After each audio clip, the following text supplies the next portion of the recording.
Fíjense, yo quisiera retomar algo interesante que tocó el magistrado Cruzeta. En algunas oportunidades he sido profesor de Derecho Procesal Civil, tanto en UNIBE como en la Pucamaima. Y hay un tema que a mí siempre me ha preocupado sobremanera, y es el tema del formulismo y el formalismo. Me explico. Hay una tendencia, sobre todo entre muchos operadores jurídicos, de considerar que el proceso se reduce a formularios. Yo siempre he dicho, los formularios son muy buenos, y de hecho en Francia hay gentes que se han especializado en formularios. Yo mismo he usado muchos formularios. Cuando era notario, utilicé bastante, pero ese no es, el derecho procesal no es eso. Tal como decía el magistrado Cruzeta, el derecho procesal tiene su teoría. Y pienso que hay como una especie de olvido de esos aspectos, y tal vez eso explique en gran medida por qué una figura utilísima como es el referimiento, yo pienso en la práctica, lo he visto en la práctica como juez de referimientos, sea tan poco usado. Porque yo ya en los años 20, un juez de referimientos en esa época era solamente el juzgado de primera instancia de Santo Domingo, pero ya en esa época, en los años 20, había un juez de referimiento que decía del Distrito Nacional que las medidas que el juez puede adoptar en referimiento son infinitas. Yo sigo pensando que es una mina, es un venero muy poco explotado. La mayoría de los referimientos, y me corrigen los jueces civiles que estén aquí, son o para levantar medidas ejecutorias, o para pedir la designación de un secuestrario o de un administrador. Pero se olvidan que el referimiento sirve para todo. Y es tanto así, porque se ha tocado el tema del amparo, que con mucho seso y con muy buen sentido, la primera vez que la Suprema Corte, la Cámara Civil de la Suprema Corte de Justicia, estatuye creando los mecanismos para hacer operativa la figura del amparo, le presta los útiles, las herramientas del referimiento. Yo tengo mis teorías, mis heterodoxias con relación al amparo, pero yo no me voy a meter en eso para no encontrarme problemas ni con Eduardo, ni con Cruzeta, ni con el magistrado Luciano tampoco. Miren, yo decía de la utilidad de la figura. Y a mí, que he leído 2 o 3 folleticos de referimiento y he hasta escrito algunas caballaditas sobre el referimiento, siempre me ha llamado mucho la atención y lo he puesto de relieve, porque en el derecho, como en la vida, hay instituciones que nacen, crecen, hasta se multiplican, pero al final se mueren, fallecen, fenecen. En el caso, y eso es lo que más me ha llamado la atención, en el caso del referimiento, lo que se advierte es que no da señales de agotamiento. Yo leía en días pasados un autor italiano hablando él está hablando de la necesidad que tienen los italianos, que no tienen referimiento, pero tienen otros institutos parecidos, de adoptar el referimiento. No da señales de agotamiento y más bien lo que da es señales de rejuvenecimiento. Entonces, ¿por qué? Porque el magistrado Cruzeta hacía referencia hace poco a las ordenanzas de Colbert, que era ministro de Hacienda de Luis XIV, y que fue el primero que legisló en papel, porque yo entiendo que ya la institución hacía muchos años que existía, legisló sobre el referimiento.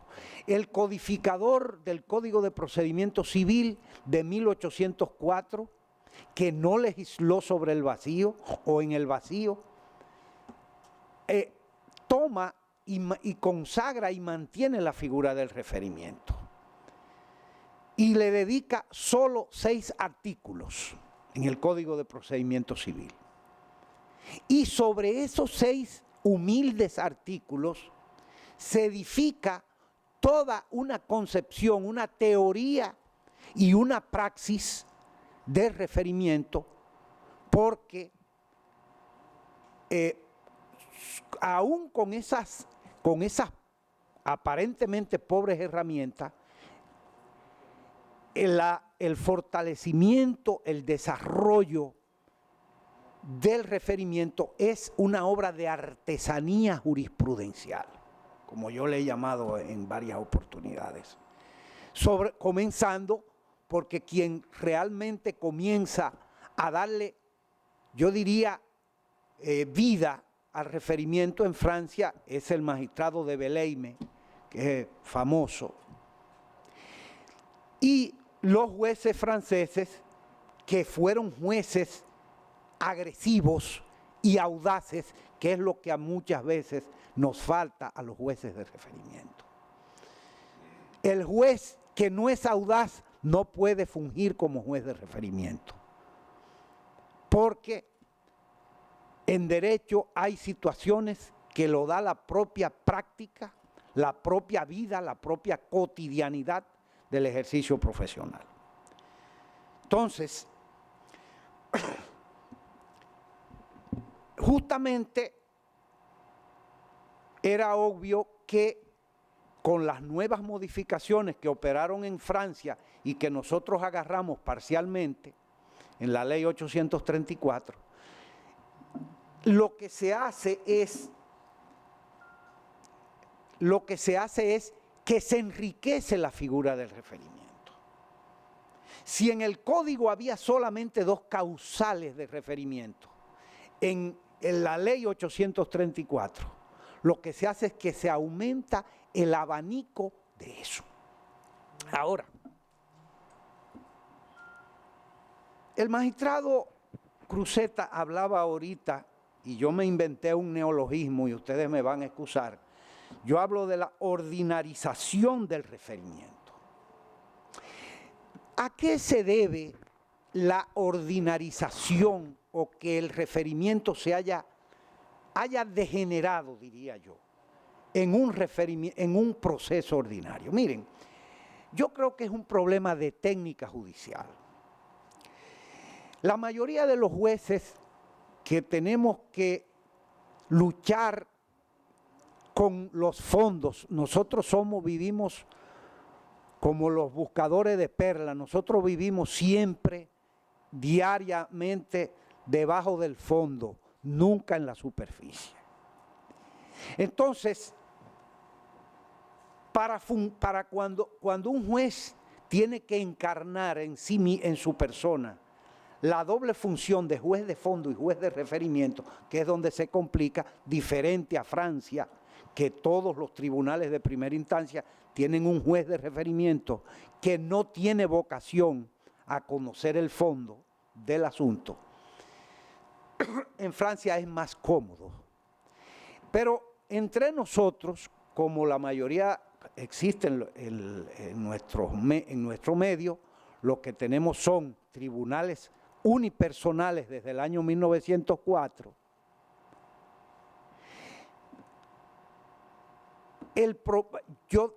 yo decía, y retomo la idea, de que se trata de un problema de técnica judicial.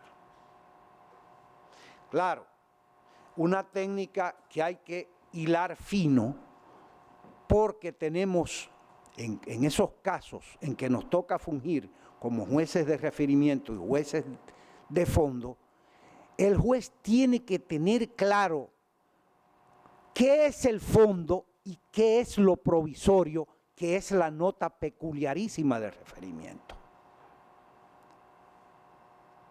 O sea, usted tiene que, ¿cuándo yo debo, como juez de referimiento, respetar los linderos que me pone la propia legislación? Cuando me dice el juez de referimiento no puede chocar o no puede colidir con una contestación seria.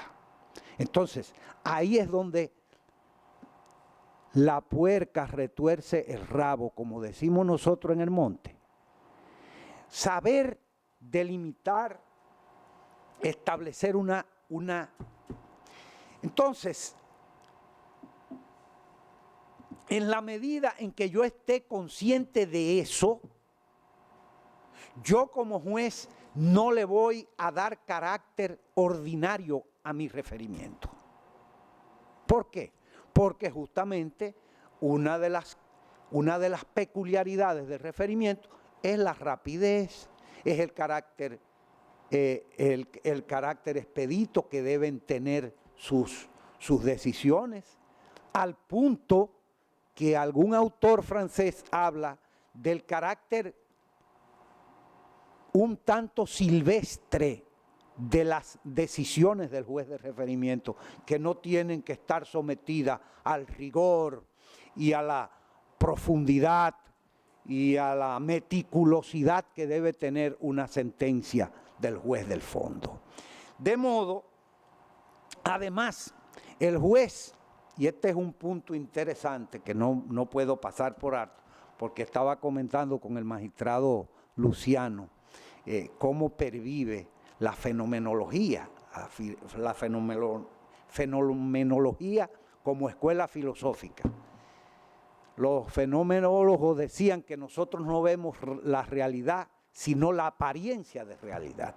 Entonces, en derecho hay una figura sobre la que he hablado mucho con los jueces, que es la apariencia de buen derecho. A usted le llevan como juez de referimiento un caso de desalojo que está de un propietario que está sustentado en un certificado de título, y el otro, el malogrado que le invadió su terreno, no lleva nada, y usted dice, ¿y cómo yo voy a decir? Porque como juez de referimiento